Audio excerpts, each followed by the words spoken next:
و پیشقراول امت اسلامی حضرت امام خامنه ای با نوشیدن شهد گوارای شهادت در ماه مبارک رمضان به ملکوت اعلی پیوست.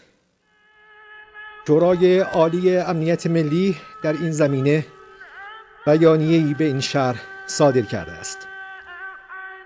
بسم الله الرحمن الرحیم.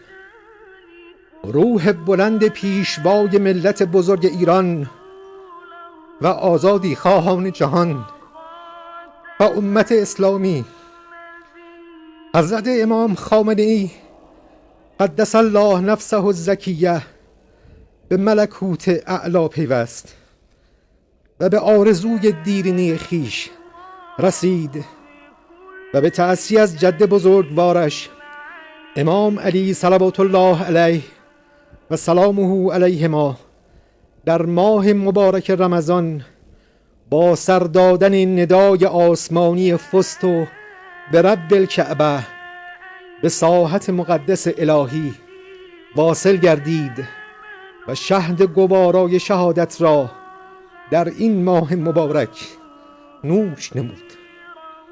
امروز ملت نستوه ایران و امت اسلامی و آزادی خواهان جهان به جهت حملات شریرانه آمریکای جنایتکار و صهیونیست های نابکار داغدارند، اما دشمنان صفاک و دوزخیان ستمکار بین المللی بدانند بیدار دلان جهان راه خود را یافته اند و این شهادت ها هرچند برای ملت ما و ملل اسلامی گران باشد، اما آنان را مقاومتر و مصممتر می گرداند و بی تردید شهادت آن شخصیت عظیم الشأن آغازگر خیزشی عظیم در مبارزه با ستمگران عالم خواهد بود.